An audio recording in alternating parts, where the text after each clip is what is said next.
de las Naciones Unidas, los representantes de los distintos países que la integran y todos los ciudadanos del mundo que nos estén mirando. Buenas tardes. Para aquellos que no lo saben, yo no soy político, soy un economista liberal libertario, que jamás tuvo la ambición de hacer política y que fue honrado con el cargo de presidente de la República Argentina frente al fracaso estrepitoso de más de un siglo de políticas colectivistas que destruyeron nuestro país. Este es mi primer discurso frente a la Asamblea General de las Naciones Unidas y quiero aprovechar para, con humildad, alertar a las distintas naciones del mundo sobre el camino que están transitando hace décadas y sobre el peligro que implica que esta organización fracase en cumplir su misión original. No vengo aquí a decirle al mundo lo que tiene que hacer. Vengo aquí a decirle al mundo, por un lado, lo que va a ocurrir si las Naciones Unidas continúan promoviendo las políticas colectivistas que vienen promoviendo bajo el mandato de la Agenda 2030, y por el otro, cuáles son los valores que la nueva Argentina defiende. Quiero, sí, comenzar dando crédito cuando el crédito corresponde. La Organización de Naciones Unidas nace del horror de la guerra más cruenta de la historia global, con el objetivo principal de que nunca volviera a ocurrir. Para ello, la organización grabó en piedra sus principios fundamentales en la Declaración Universal de Derechos Humanos. Ahí se consignó un acuerdo básico en torno a una máxima, que todos los seres humanos nacen libres e iguales en dignidad y derechos. Bajo la tutela de esta organización y la adopción de estas ideas, durante los últimos 70 años la humanidad vivió en periodo de paz global más largo de la historia, que coincidió también con el periodo de mayor crecimiento económico de la historia. Se creó un foro internacional donde las naciones pudieran dirimir sus conflictos a través de la cooperación, en vez de recurrir instantáneamente a las armas, y se logró algo impensado: sentar de manera permanente a las 5 potencias más grandes del mundo en una misma mesa, cada una con el mismo poder de veto, a pesar de tener intereses totalmente contrapuestos. Todo esto no hizo que el flagelo de la guerra desapareciera, pero se logró por ahora que ningún conflicto escalara a proporciones mundiales. El resultado fue que pasamos de tener 2 guerras mundiales en menos de 40 años, que en conjunto se cobraron más de 120 millones de vidas, a tener 70 años consecutivos de relativa paz y estabilidad global, bajo el manto de un orden que permitió al mundo entero integrarse comercialmente, competir y prosperar. Porque donde entra el comercio no entran las balas, decía Bastiat. Porque el comercio garantiza la paz, la libertad garantiza el comercio y la igualdad ante la ley garantiza la libertad. Se cumplió, en definitiva, lo que consignó el profeta Isaías y se lee en el parque cruzando la calle. Dios juzgará entre las naciones y arbitrará por los muchos pueblos. Forjarán sus espadas en rejas de arado y sus lanzas en podadoras. Nación no tomará espada contra nación, nunca más conocerán la guerra. Esto es lo que ha ocurrido mayormente bajo la tutela de las Naciones Unidas en sus primeras décadas.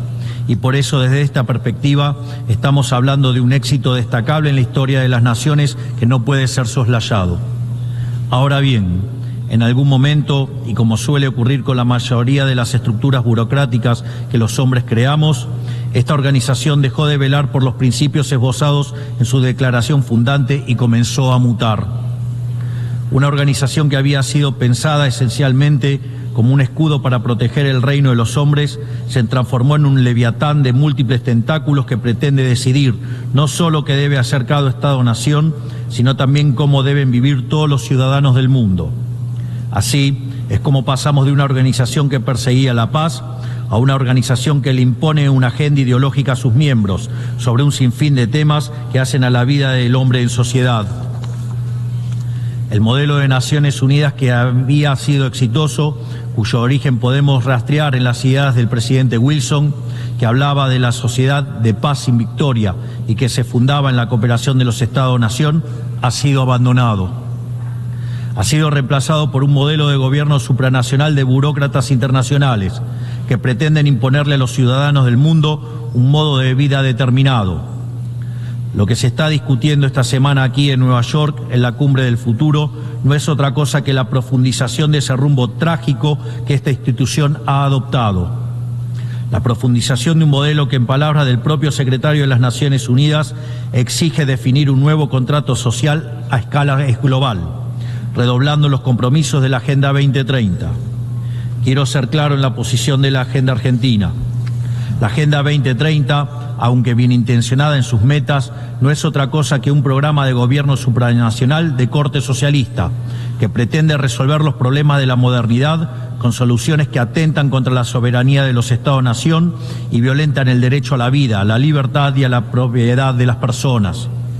Es una agenda que pretende solucionar la pobreza, la desigualdad y la discriminación con legislación que lo único que hace es profundizarla. Porque la historia del mundo demuestra que la única manera de garantizar la prosperidad es limitando el poder del monarca, garantizando la igualdad ante la ley y defendiendo el derecho a la vida, a la libertad y a la propiedad de los individuos.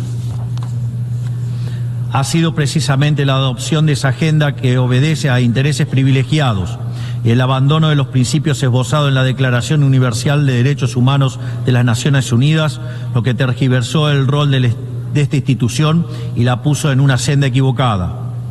Así, hemos visto cómo una organización que nació para defender los derechos del hombre ha sido una de las principales propulsoras de la violación sistemática de la libertad, como por ejemplo con las cuarentenas a nivel global durante el año 2020 y que debería ser considerado un delito de lesa humanidad.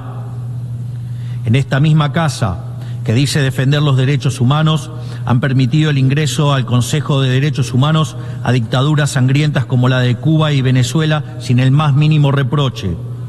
En esta misma casa, que dice defender los derechos de las mujeres, permite el ingreso al Comité para la Eliminación de la Discriminación contra la Mujer a países que castigan a sus mujeres por mostrar la piel. En esta misma casa, sistemáticamente, se ha votado en contra del Estado de Israel, que es el único país de Medio Oriente que defiende la democracia liberal, mientras se ha demostrado en simultáneo una incapacidad total de responder al flagelo del terrorismo.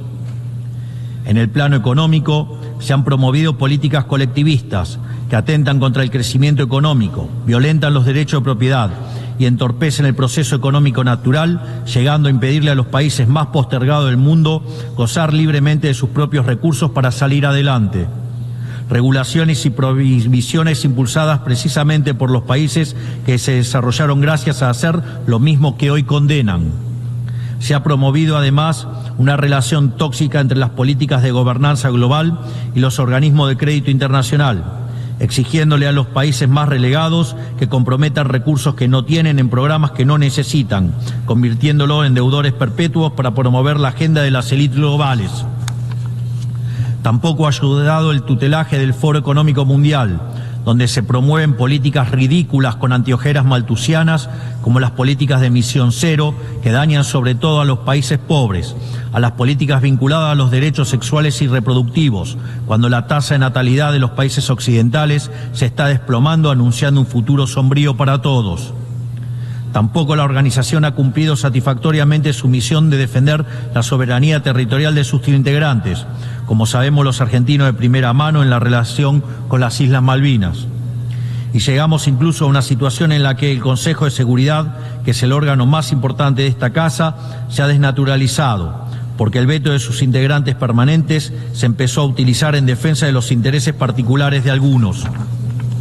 Así estamos hoy, con una organización impotente en brindar soluciones a los verdaderos conflictos globales, como ha sido la aberración y aberrante invasión rusa a Ucrania, que ya le ha costado la vida a más de 300.000 personas, dejando un tendal de más de 1 millón de heridos en el proceso. Una organización que en vez de enfrentar estos conflictos, invierte tiempo y esfuerzo en imponerle a los países pobres que cómo y deben producir, con quién vincularse, qué deben comer y en qué creer, como pretende dictar el presente pacto del futuro.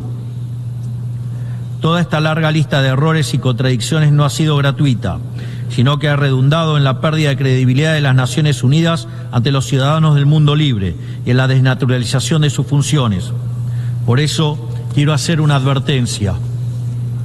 Estamos ante un fin de ciclo. El colectivismo y el postureo moral de la agenda woke se han chocado con la realidad y ya no tienen soluciones creíbles para ofrecer a los problemas reales del mundo. De hecho, nunca las tuvieron. Si la Agenda 2030 fracasó, como reconocen sus propios promotores, La respuesta debería ser preguntarnos si no fue un programa mal concebido de inicio, aceptar esa realidad y cambiar el rumbo. No se puede pretender persistir en el error redoblando la apuesta de una agenda que ha fracasado. Siempre ocurre lo mismo con las ideas que vienen de la izquierda. Diseñan un modelo acorde a lo que el ser humano debería hacer, según ellos, y cuando los individuos libremente actúan de otra manera, no tienen mejor solución que restringir, reprimir y coartar su libertad. Nosotros en Argentina ya hemos visto con nuestros propios ojos lo que hay al final de este camino de envidia y pasiones tristes. Pobreza, embrutecimiento, anarquía y una ausencia fatal de libertad. Todavía estamos a tiempo de apartarnos de ese rumbo. Quiero ser claro con algo para que no haya malas interpretaciones. La Argentina, que está viviendo un proceso profundo de cambio en la actualidad, ha decidido abrazar las ideas de la libertad. Esas ideas que dicen que todos los ciudadanos nacemos libres e iguales ante la ley, que tenemos derechos inalienables otorgados por el Creador, entre los que se encuentra el derecho a la vida, a la libertad y a la propiedad. Esos principios que ordenan el proceso de cambio que estamos llevando adelante en la Argentina son también los principios que guardarán nuestra conducta internacional a partir de ahora. Creemos en la defensa de la vida de todos. Creemos en la defensa de la propiedad de todos. Creemos en la libertad de expresión para todos. Creemos en la libertad de culto para todos. Creemos en la libertad de comercio para todos. Y creemos en los gobiernos limitados, todos ellos. Y como en estos tiempos lo que sucede en un país impacta rápidamente en otros, creemos que todos los pueblos deben vivir libres de la tiranía y la opresión, ya sea que tome forma de opresión política, de esclavitud económica o de fanatismo religioso. Esa idea fundamental no debe quedarse en meras palabras, tiene que ser apoyada en los hechos, diplomáticamente, económicamente y materialmente, a través de la fuerza conjunta de todos los países que defendemos la libertad.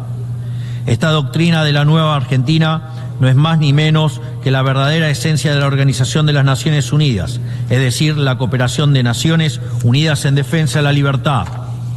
Si las Naciones Unidas deciden retomar los principios que le dieron vida y volver a adaptar el rol para la que fue concebida, cuente con el apoyo inclaudicable de la Argentina en la lucha por la libertad. Sepa también que la Argentina no acompañará ninguna política que implique la restricción de las libertades individuales, del comercio ni la violación de los derechos naturales de los individuos. No importa quién la promueva ni cuánto consenso tenga esa institución. Por esta razón, queremos expresar oficialmente nuestro disenso sobre el Pacto del Futuro firmado el día domingo e invitamos a todas las naciones del mundo libre a que nos acompañen, no solo en el disenso de este pacto, sino en la creación de una nueva agenda para esta noble institución, la agenda de la libertad. A partir de este día, sepan que la República Argentina va a abandonar la posición de neutralidad histórica que nos caracterizó y va a estar a la vanguardia de la lucha en defensa de la libertad. Porque como decía Thomas Paine, aquellos que desean cosechar las bendiciones de la libertad deben como hombres soportar la fatiga de defenderla. Que Dios bendiga a los argentinos y a todos los ciudadanos del mundo y que las fuerzas del cielo nos acompañen. ¡Viva la libertad, carajo! Muchas gracias.